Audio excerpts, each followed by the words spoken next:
Bismillahirrahmanirrahim. Assalamualaikum warahmatullahi wabarakatuh. Salam sejahtera bagi kita semua.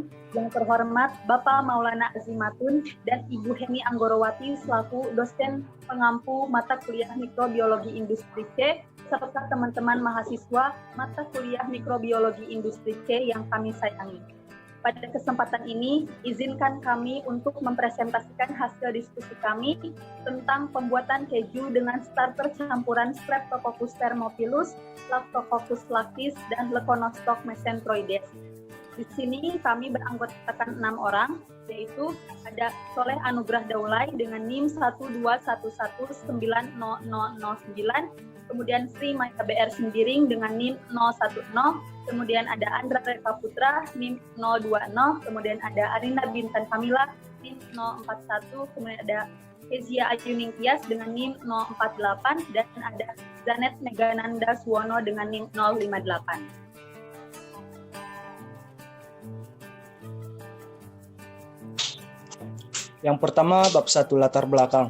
Keju sudah diproduksi sejak 6.000 sampai 7.000 sebelum Masehi dengan proses tradisional. Di abad 20, para industriawan mengubah cara tradisional dan memperkenalkan banyak jenis keju yang makin kaya rasanya dan creamy. Keju merupakan hasil olahan dari susu, sehingga sangat baik untuk menggantikan susu terutama bagi mereka yang tidak menyukai susu. Kandungan nutrisi susu yang tinggi sangat bermanfaat bagi manusia. Namun, susu mudah sekali rusak karena susu merupakan media yang baik untuk pertumbuhan mikroorganisme. Dilakukan pengolahan susu, salah satunya adalah pembuatan keju dengan cara ekonomis dapat meningkatkan nilai jualnya.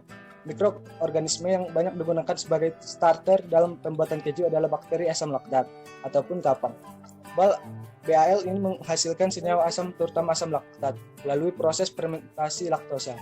Pada proses pembuatan keju digunakan enzim Rennet sebagai koagulen. Enzim Rennet adalah enzim protease yang diperoleh dari lambung anak sapi yang berumur 3-4 minggu. Bisa juga digunakan enzim papain sebagai alternatifnya. Dua tinjauan pustaka. Yang pertama, susu. Susu adalah hasil perahan sapi atau hewan menyusui lainnya yang dapat digunakan sebagai bahan makanan yang aman dan sehat serta tidak dikurangi komponen-komponennya atau ditambah bahan-bahan lain. Komposisi kimia susu terdiri atas air, lemak, protein, laktosa, mineral, beberapa senyawa asam, enzim, gas, dan vitamin A, C, D, tiamin, serta riboflavin. Protein yang ada dalam susu sebagian besar adalah kasein sekitar 76% dan protein W sekitar 24%. Protein akan mengalami koagulasi jika dipanaskan dalam suasana asam dan oleh adanya enzim protease. Penggumpalan susu digunakan sebagai dasar pengolahan susu untuk pembuatan keju dan tahu susu. Yang kedua, keju. Menurut Backel, keju merupakan makanan yang dibuat dari daging susu yang diperoleh dengan penggumpalan bagian kasein dari susu. Gumpalan ini terjadi karena adanya enzim Rennet atau enzim lain yang cocok, dan juga peningkatan keasaman susu melalui fermentasi asam laktat. Berdasarkan komposisinya, keju dibedakan menjadi 5 macam, yaitu keju extra hard, keju half fat, keju semi soft, dan yang terakhir keju soft. Sedangkan berdasarkan tingkat kekerasan, setelah proses pemeraman, keju dibedakan menjadi keju sangat keras, contohnya keju Romano, keju keras, contohnya keju cheddar, keju semi lunak, contohnya keju blue, dan keju lunak, contohnya keju camembert.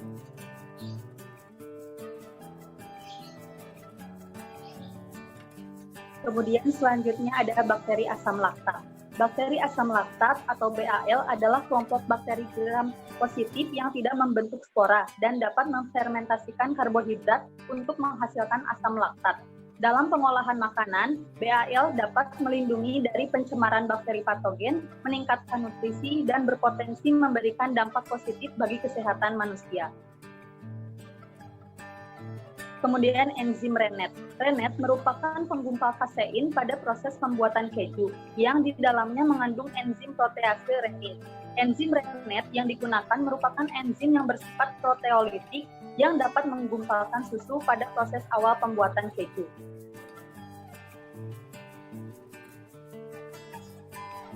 Yang kedua adalah proses produksi. Bahan yang digunakan adalah susu sapi, bakteri asam laktat, Streptococcus thermophilus, Lactococcus lactis, dan Leconostoc mesenteroides. enzim rennet, dan garam. Yang pertama adalah preparasi starter bakteri, 10% starter Streptococcus thermophilus, Lactococcus lactis, dan Leuconostoc mesenteroides dengan perbandingan 3:1:2 diinokulasikan ke dalam pantantonate broth steril secara berurutan. Diinkubasi sambil diaduk pada suhu 30 derajat Celcius selama 6 jam, 4 jam, dan 8 jam secara berurutan. Kemudian bakteri starter tersebut dicampurkan menjadi satu. Yang kedua adalah pasteurisasi dan fermentasi. Dilakukan dengan suhu pemanasan 65-75 derajat Celcius selama 15 detik. Setelah itu suhu didinginkan sampai suhu 40-45 derajat Celcius dan diasamkan dari pH 6,7 menjadi 5,7 dengan menambahkan campuran bakteri asam laktat 10%, starter campuran, dan disimpan di dalam inkubator pada suhu 40 derajat Celcius selama 8 jam. Selanjutnya adalah koagulasi susu terfermentasi. Susu terfermentasi ditambah rennet, kemudian diaduk selama 5 menit dan dibiarkan sampai menjendal menjadi keju mentah sekitar 10 jam. Bagian yang menjendal tersebut disebut curd, sedangkan bagian yang cairan disebut whey. Yang keempat adalah pembuangan whey. Dilakukan dengan pemanasan selama 30 menit pada suhu 40 derajat Celcius, lalu didinginkan selama 1 jam sambil diaduk setiap 5 menit sekali. Kemudian dilakukan penyaringan dengan kain kasa yang bersih. Yang diambil hanya curd-nya, sedangkan whey-nya dibuang. Yang kelima adalah pengepresan curd. Curd dibungkus dengan kain kasa bersih, dilanjut dengan pengepresan untuk memberikan kekompakan dan bentuk pada keju, dan sisa-sisa whey atau air dapat dikeluarkan seluruhnya. Yang terakhir adalah penggaraman curd. Kemudian curd diberi garam sebanyak 3%. Garam yang diberikan dalam bentuk kristal yang telah dihaluskan dan ditaburkan, kemudian diaduk sampai betul-betul rata. Ya, kemudian ada hasil pembahasan. Yang pertama adalah pada pembuatan keju terdiri dari beberapa tahap. Tahapan yang pertama itu susu di pasteurisasi terlebih dahulu. Pasteurisasi ini bertujuan untuk mematikan semua organisme yang bersifat patogen, sehingga tidak mengubah cita rasa maupun komponen susu. Setelah itu, susu akan didinginkan dan diasamkan dengan menambahkan campuran baal. Pengasaman ini bertujuan agar aktivitas rennet menjadi baik dan menyebabkan kenaikan koagulasi sampai 6 kali lipat. Kemudian pada tahap koagulasi susu yang telah terfermentasikan, koagulasi itu bertujuan untuk mengumpulkan protein susu yang telah difermentasikan oleh baal. Dari koagulasi diperoleh keju mentah, yaitu berubah curd dan whey. Kemudian dilakukan pembuangan whey yang dimaksud untuk memisahkan curd dan whey serta mengurangi kandungan air yang terdapat dalam curd. Setelah didapatkan curd, kemudian dilakukan pengepresan. Tujuan utama pengepresan adalah pembentukan partikel dadi yang masih longgar menjadi massa yang cukup kompak sehingga mengeluarkan whey bebas yang tersisa. Selanjutnya dari tahap penggaraman. Pada tahap penggaraman ditambahkan sebanyak kurang lebih 3% dari total pembuatan keju agar keju mempunyai rasa asin.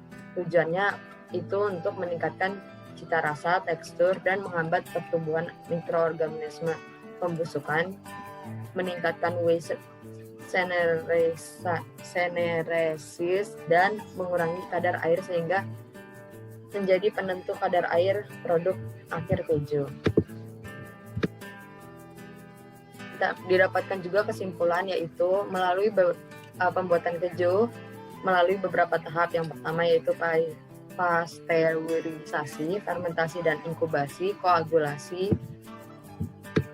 susu yang terfermentasi, pembuangan proses whey, pengepresan curd, dan penggaraman curd. Yang kedua yaitu pembuatan keju memerlukan starter berupa 3 campuran bakteri, yaitu 10% starter Streptococcus thermophilus, Lactococcus lactis, dan Leuconostoc mesenteroides dengan perbandingan 3:1:2. Berikut merupakan beberapa sumber atau daftar pustaka yang kami gunakan.